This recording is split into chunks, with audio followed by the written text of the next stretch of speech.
하나님 말씀 시편 51편 1절부터 19절 말씀입니다. 구약성경 839페이지 시편 51편 1절부터 19절 말씀 제가 봉독하고 마지막 절 합독하겠습니다. 하나님이여, 주의 인자를 따라 내게 은혜를 베푸시며 주의 많은 긍휼을 따라 내 죄악을 지워주소서.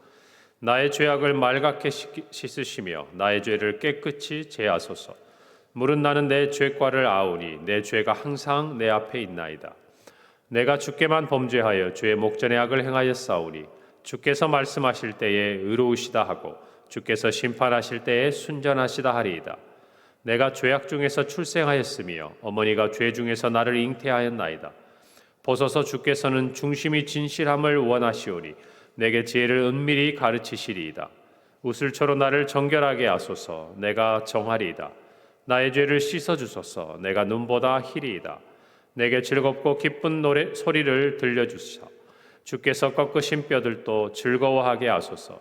주의 얼굴을 내 죄에서 돌이키시고 내 모든 죄악을 지워주소서. 하나님이여, 내 속에 정한 마음을 창조하시고 내 안에 정직한 영을 새롭게 하소서. 나를 주 앞에서 쫓아내지 마시며 주의 성령을 내게서 거두지 마소서. 주의 구원의 기쁨을 내게 회복시켜 주시고 자원하는 심령을 주사 나를 붙드소서. 그리하면 내가 범죄자에게 주의 도를 가르치리니 죄인들이 주께 돌아오리이다.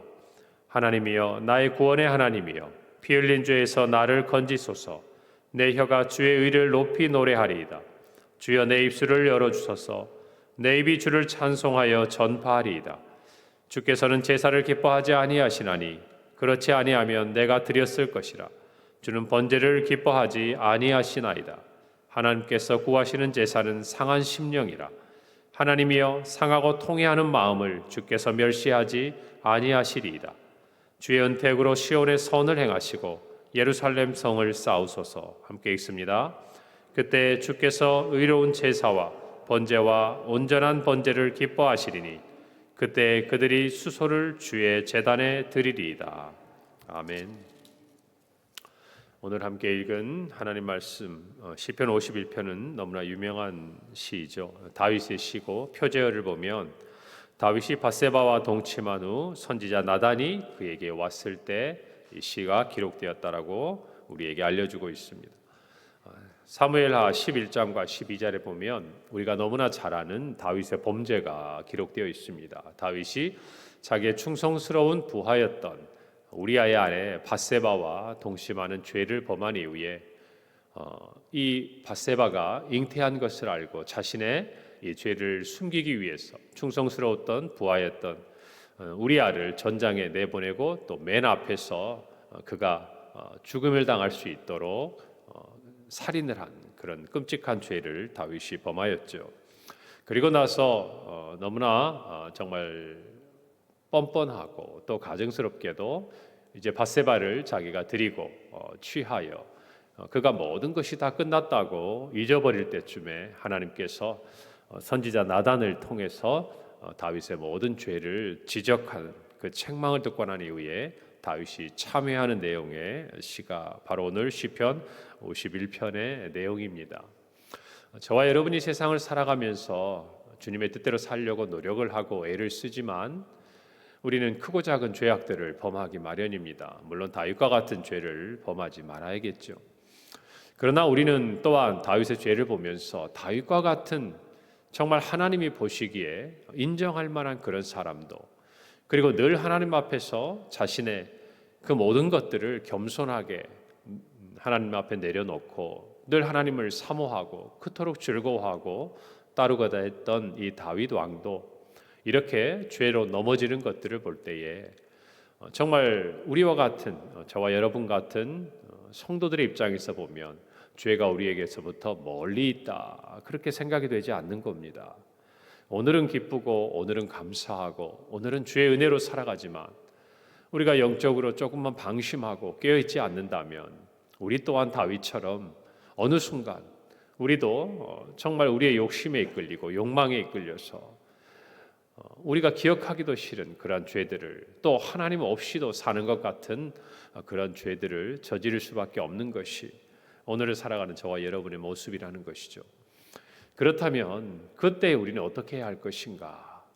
지금 생각해 보면 우리가 당연히 하나님 앞에 다윗처럼 모든 것을 자복하고 또 사함받고 또 하나님과의 모든 관계가 회복될 것 같지만, 그러나 막상 우리가 죄 가운데 있을 때에는 그런 생각을 쉽게 하지 못하는 거예요. 우리가 건강할 때, 또 우리 애가 평안할 때는 어려운 일이 닥치면 이렇게 하겠다, 또 이렇게 해야겠다라고 생각하지만, 여러분 정말 우리가 어떤 일을 하거나 또는 어떤 재난에 있을 때 하나의 매뉴얼을 굉장히 중요하게 여기지 않습니까? 이유가 뭡니까?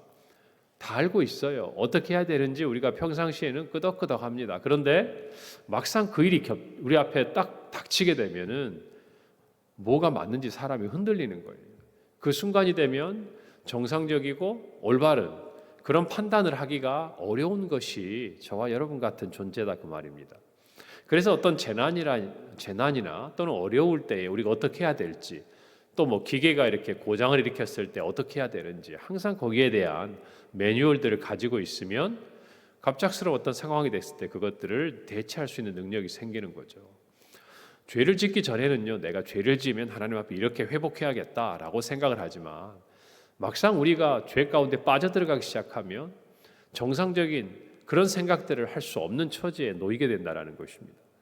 그렇기 때문에 오늘 말씀을 우리가 보면서 어쩌면 다윗은 우리가 죄를 범했을 때, 잘못했을 때 어떻게 그 죄를 극복하고 그 죄를 하나님 앞에 회개하고 정말 이전에 하나님과의 관계를 회복하느냐, 이 부분에 대한 하나의 좋은 지침을 보여주는 거예요.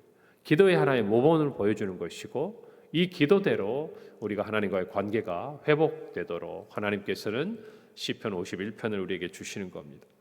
우리가 하나님 앞에 우리의 죄를 참회하고 하나님과의 모든 관계가 회복되기를 원한다면, 첫 번째로 우리는 다른 것이 아니에요. 무엇보다 하나님의 인자하심과 긍휼하심을 기억하고 구해야 합니다. 오늘 1절과 2절에 보니까 다윗은 이렇게 하나님 앞에 구하고 기도합니다. 하나님이여, 주의 인자를 따라 내게 은혜를 베푸시며 주의 많은 긍휼을 따라 내 죄악을 지워주소서. 나의 죄악을 맑게 씻으시며 나의 죄를 깨끗이 제하소서.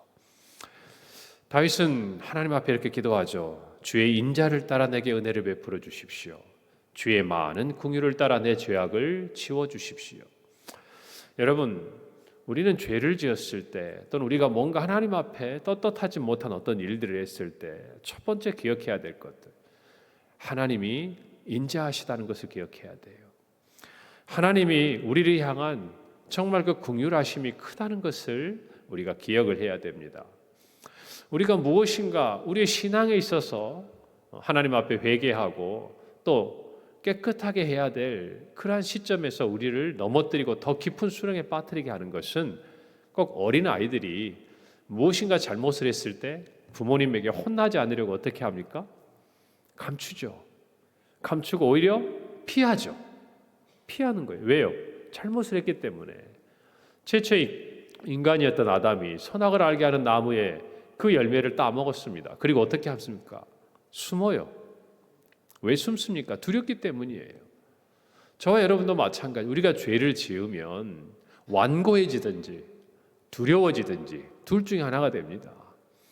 근데 공통적인 행동은 뭐냐? 하나님에게 나아가지 않아요. 하나님을 찾지 않아요. 피하고 숨습니다.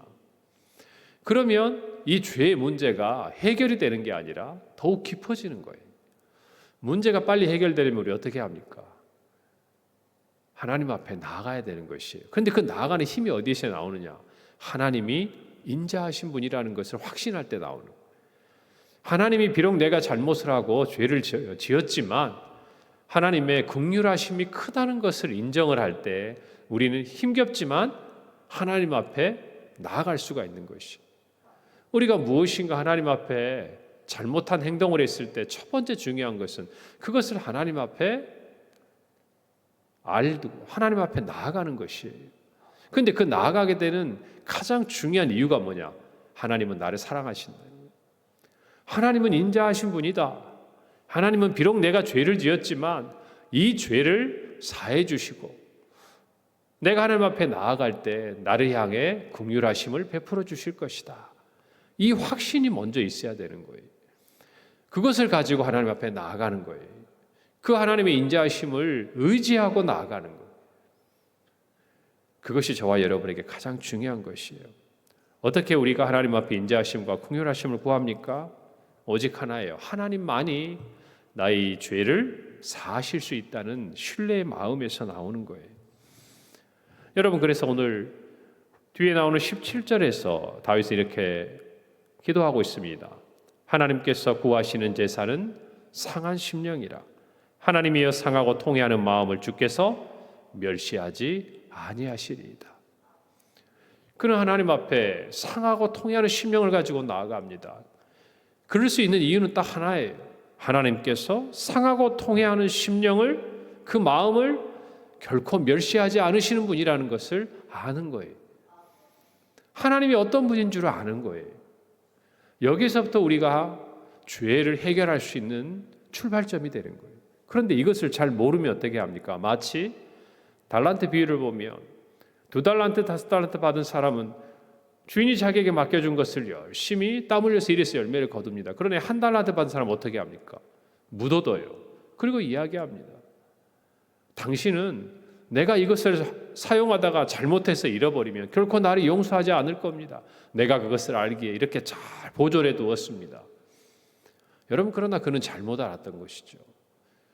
우리가 하나님에 대해서 어떤 지식을 가지고 있느냐가 우리가 죄를 지었을 때나 하나님이 기뻐하시지 않는 어떤 모습 가운데 있을 때 그것들로 벗어나거나 극복할 수 있는 가장 중요한 것이 되는 거예요. 그게 뭔가 하면 평소에 내가 하나님을 향한 어떤 지식을 가지고 있느냐 하는 거예요. 만약에 내가 잘못했을 때 하나님은 결코 나를 가만히 두시지 않을 거야. 공의로우신 하나님으로서 두렵고 떨리는 마음만 가지고 있다면 여러분 어떻게 합니까? 자신의 죄를 가지고 하나님 앞에 나아갈 수가 없죠. 그러나 그런 하나님이시지만 또 한편으로는 내가 그 죄를 자복할 때 나를 향한 인자와 긍휼이 많으신 하나님임을 내가 알고 있다면 어떻게 하겠어요? 두렵지만 하나님 앞에 나아가는 거예요.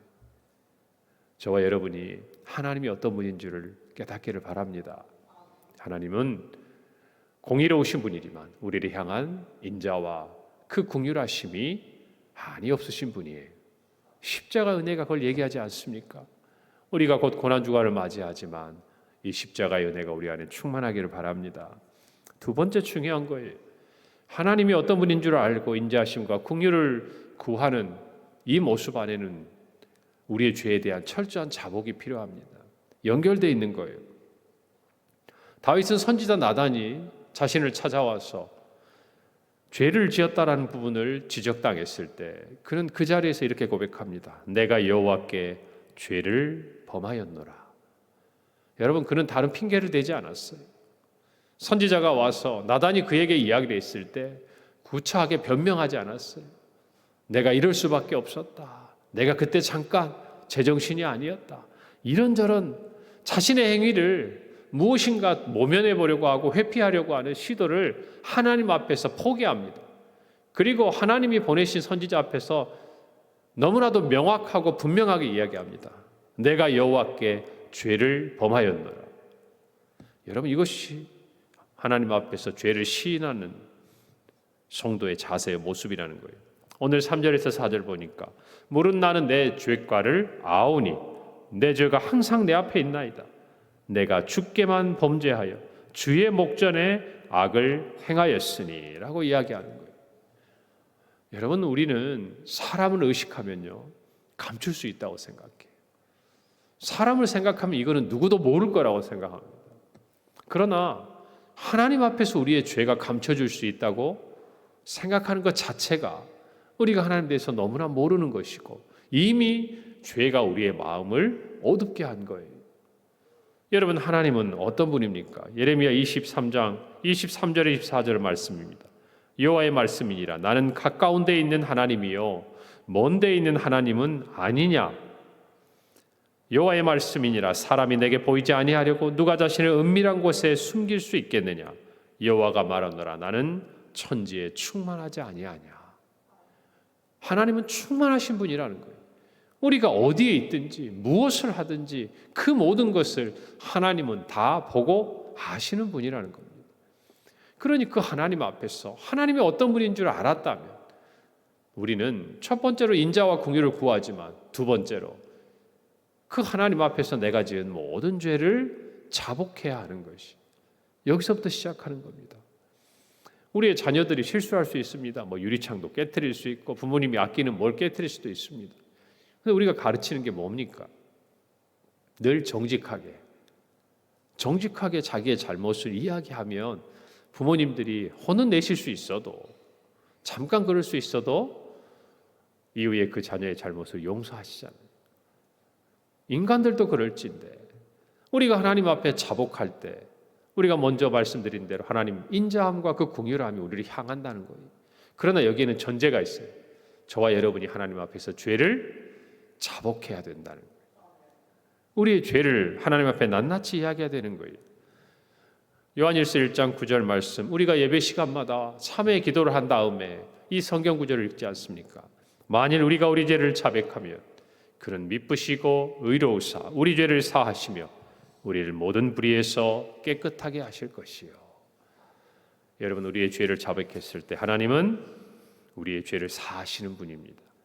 그것을 여러분들 고백하고 먼저 우리의 입술을 열고 마음을 열어서 하나님 앞에 자복하는 은혜가 있기를 바랍니다. 세 번째로 우리는 성령의 도우심을 구해야 돼요. 10에서 11절에 보니까 하나님이여 내 속에 정한 마음을 창조하시고 내 안에 정직한 영을 새롭게 하소서. 나를 주 앞에서 쫓아내지 마시고 주의 성령을 내게서 거두지 마소서. 다윗은 아마도 사울이 그의 말년에 정말 하나님의 영이 그에게서 떠나가고 악신이 그에게 들어 정말 그를 주장하게 됐을 때 얼마나 비참하게 하나님 앞에서 떨어지게 됐는지를 보았던 사람이에요. 그에게 두려운 건 뭔가? 내 죄로 말미암아서 내가 벌을 받고 당장에 내가 어떤 하나님 앞에 징계를 받고 이런 차원의 두려움이 아니었어요. 자기도 사울처럼 정말 하나님의 영이 떠났을 때 하나님 앞에서 버림받게 될 그런 어떤 상황들에 대한 깊은 영적인 통찰력이 있었다는 것이에요. 우리는 단순히 죄를 지었냐 안 했냐, 우리가 이것을 잘했냐 잘못했냐 그 차원이 아니라 그와 같은 순간을 통해서 하나님과 우리의 관계가 현재 어떻게 되고 있는지를 늘 보아야 하는 것입니다. 다윗은 깨달은 거죠. 그 얼마의 기간 동안 자기가 마치 하나님 없는 것처럼 하나님이 계시지 않는 것처럼 살았던 거예요. 그런 자신의 모습을 보면서 두려운 것입니다. 깨닫게 되는 것이에요. 주님이 나와 함께 할 때 자신이 도저히 왕이 될 수 없었던 정말 그 이세의 막내 아들이 하나님의 기름 부음을 받고 왕이 된 그 모든 것들을 다시 깨닫게 되는 거예요. 그리고 나서 그는 다시 하나님의 도우심을 구합니다. 성령을 구해요. 오늘날 저와 여러분은 성령이 내주하십니다. 하나님이 오셨다가 성령이 우리를 떠나가지 않아요. 우리 안에 늘 계십니다. 주님이 약속하셨어요. 여러분, 그러나 우리는 성령으로 근심하지 않도록 해야 돼요. 에베소서 4장 30절 하나님의 성령을 근심하게 하지 말라. 그 안에서 너희가 구원의 날까지 인치심을 받았느니라. 여러분, 저와 여러분의 구원에 대한 보증이 되시는 분이 누굽니까? 성령이에요. 그 누구도 바꿀 수 없도록 그것을 인치시고 도장을 찍어주시는 분이 누구예요? 성령 하나님이다. 그 말입니다. 그분은 절대 저와 여러분을 떠나지 않으십니다. 오늘 이 다윗의 고백을 들으면서 정말 우리 안에 항상 내주하시며 우리의 구원에 대해서 보증이 되시는 성령님을 사모하시고 동행하는 성도들이 되시기를 간절히 바랍니다. 그리고 죄 가운데서라도 구원의 확신을 가지고 기뻐하며 감사의 기도를 합니다. 8절 내게 즐겁고 기쁜 소리를 들려주사 주께서 꺾으신 뼈들도 즐거워하게 하소서. 12절 주의 구원의 즐거움을 내게 회복시켜 주시고 자원하는 심령을 주사 나를 붙드소서. 15절 주여 내 입술을 열어주소서. 내 위주를 찬송하여 전파하리이다. 죄 가운데에서도 큰 구원의 감격과 기쁨을 사모했어요. 사랑하는 성도 여러분, 우리 모두가 어떠한 자리에 있든지 다윗이 했던 이 기도를 떠올리며 죄로부터 회복되고 사함받고 우리 안에 구원의 감격으로 그 회복으로 살아가는 우리의 모든 평생이 되고 오늘 한 날이 되시기를 바랍니다. 기도하겠습니다. 하나님 은혜를 감사합니다. 오늘 다윗의 시편을 통해서 우리가 죄 가운데서 하나님 앞에 어떻게 나아가야 될지 깨닫게 하셨습니다. 하나님의 인자하심과 공휼하심을 늘 기억하며 언제나 우리의 죄를 자복하고 성령의 내주하심을 믿으며 도우심을 구하는 우리가 되게 하시고 늘 구원의 기쁨과 확신을 간직하는 우리 성도들이 되게 하옵소서. 예수님의 이름으로 기도합니다. 아멘.